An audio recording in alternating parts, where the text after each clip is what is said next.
Well, a habit is a redundant set of automatic, unconscious thoughts, behaviors, and emotions that's acquired through repetition. A habit is when you've done something so many times that your body now knows how to do it better than your mind. So if you think about it, people wake up in the morning, they begin to think about their problems. Those problems are circuits of memories in the brain. Each one of those memories are connected to people and things at certain times and places. And if the brain is a record of the past, the moment they start their day, they're already thinking in the past. Each one of those memories has an emotion. Emotions are the end product of past experiences. So the moment they recall those memories of their problems, they all of a sudden feel unhappy, they feel sad, they feel pain. Now, how you think and how you feel creates your state of being.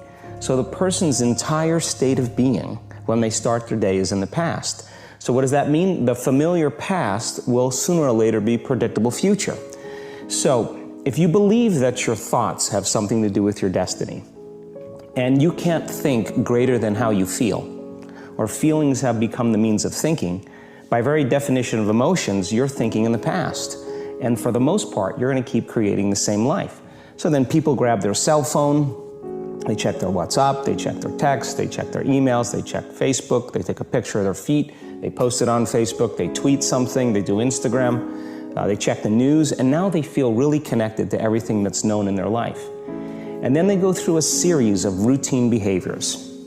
They get out of bed on the same side, they go to the toilet, they get a cup of coffee, they take a shower, they get dressed, they drive to work the same way, they do the same things, they see the same people, they push the same emotional buttons, and that becomes the routine, and it becomes like a program.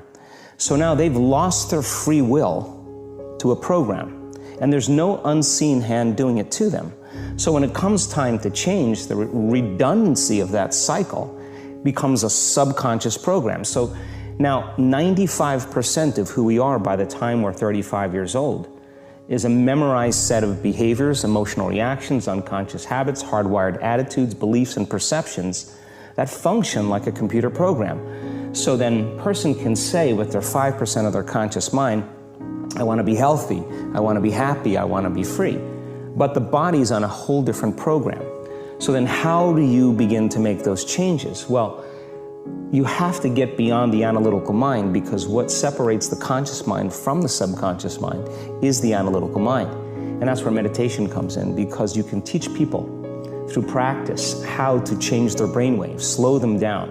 And when they do that properly, they do enter the operating system where they can begin to make some really important changes. So most people then wait for crisis or trauma or disease or diagnosis. They wait for loss, some tragedy to make up their mind to change. And my message is, why wait? And you can learn and change in a state of pain and suffering, or you can learn and change in a state of joy and inspiration. And I think right now, the cool thing is that people are waking up. The stronger the emotional reaction you have to some experience in your life, the higher the emotional quotient, the more you pay attention to the cause. And the moment the brain puts all of its attention on the cause, it takes a snapshot, and that's called a memory. So long-term memories are created from very highly emotional experiences. So what happens then is that people think neurologically within the circuitry of that experience, and they feel chemically within the boundaries of those emotions. And so when you have an emotional reaction to someone or something, most people think that they can't control their emotional reaction. Well, it turns out if you allow that emotional reaction, it's called a refractory period, to last for hours or days, that's called a mood. I say to someone, hey, what's up? You say, I'm in a mood. Well, why are you in a mood? Well, I had this thing happen to me 5 days ago, and I'm having one long emotional reaction. If you keep that same emotional reaction going on for weeks or months, that's called temperament. Why is he so bitter? I don't know, let's ask him. Why is he so bitter? Why are you bitter? Well, I had this thing happen to me 9 months ago. And if you keep that same emotional reaction going on for years on end, that's called a personality trait.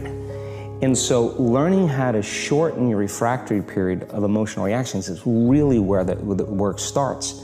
So then people, when they have an event, what they do is they keep recalling the event, because the emotions of stress hormones, the survival emotions, are saying, pay attention to what happened, because you want to be prepared if it happens again. Turns out most people spend 70% of their life living in survival and living in stress. So they're always anticipating the worst case scenario based on a past experience. And they're literally, out of the infinite potentials in the quantum field, they're selecting the worst possible outcome, and they're beginning to emotionally embrace it with fear. And they're conditioning their body into a state of fear. Do that enough times, body has a panic attack without you. You can't even predict it because it's programmed subconsciously. So then you say to the person, why are you this way? And they'll say, I am this way because of this event that happened to me 15 or 20 years ago. And what that means from a biological standpoint is that they haven't been able to change since that event. So then the emotions from the experience tend to give the body and the brain a rush of energy. So people become addicted to the rush of those emotions, and they use the problems and conditions in their life to reaffirm their limitation, so at least they can feel something. So now when it comes time to change, you say to the person, why are you this way? Well, every time they recall the event, they're producing the same chemistry in their brain and body as if the event is occurring, firing and wiring the same circuits and sending the same emotional signature to the body. Well, what's the relevance behind that? Well, your body is the unconscious mind. It doesn't know the difference between the experience that's creating the emotion and the emotion that you're creating by thought alone. So the body's believing it's living in the same past experience 24 hours a day, 7 days a week, 365 days a year. And so then when those emotions influence certain thoughts, and they do, and then those thoughts create the same emotions, and those same emotions influence the same thoughts, now the entire person's state of being is in the past. So then the hardest part about change is not making the same choices you did the day before, period. And the moment you decide to make a different choice, get ready, because it's going to feel uncomfortable. I think that the bigger thing is that we keep firing and wiring those circuits. They become more hardwired. So you have a thought and then the program runs. But it's the emotion that follows the thought. If you have a fearful thought, you're going to feel anxiety. The moment you feel anxiety, your brain's checking in with your body and saying, yeah, you're pretty anxious. So then you start thinking more corresponding thoughts equal to how you feel. Well, the redundancy of that cycle conditions the body to become the mind. So now, when it comes time to change, a person steps into that river of change and they make a different choice, and all of a sudden, they don't feel the same way.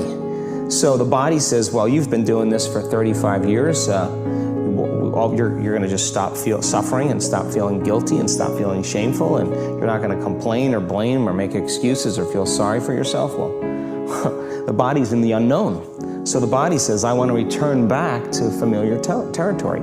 So the body starts influencing the mind, and it says, start tomorrow. You're too much like your mother. You'll never change. This isn't going to work for you. This doesn't feel right. And so if you respond to that thought as if it's true, that same thought will lead to the same choice, which will lead to the same behavior, which will create the same experience, which will produce the same emotion. I want to talk about that notion of, give me a little more detail on what you mean by the body becomes the mind, or the unconscious mind. What do you mean by that exactly? Well, those are two different things. Your body is your unconscious mind.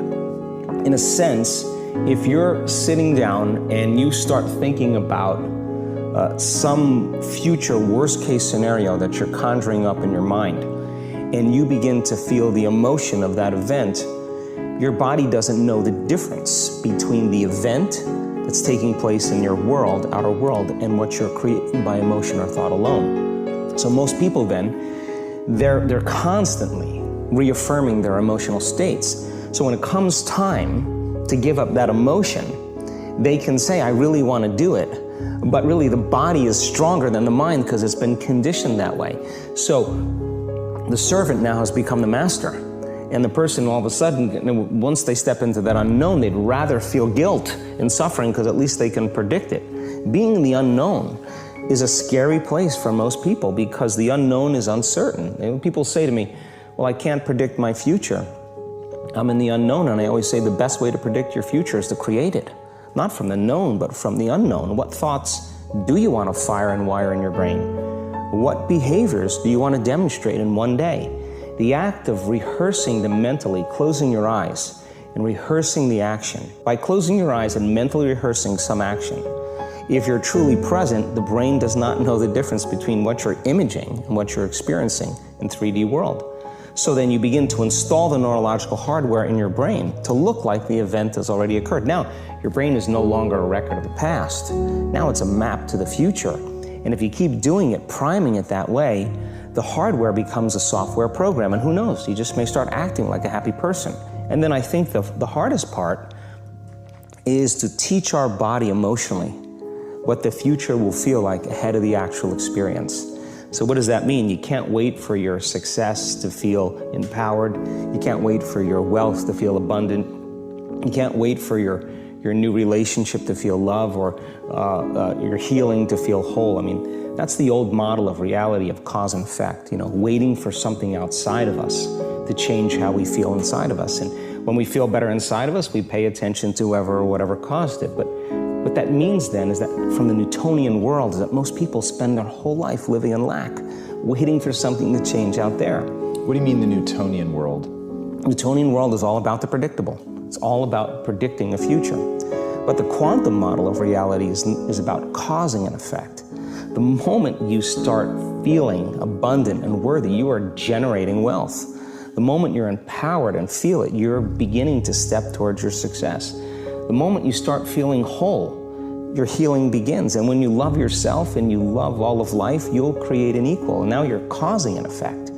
And I think that's the difference between living as a victim in your world, saying, I am this way because of this person or that thing or this experience. They made me think and feel this way. When you switch that around, you become a creator of your world, and you start saying, my thinking and my feeling is changing an outcome in my life. And now that's a whole different game, and we start believing more that we're creators of reality.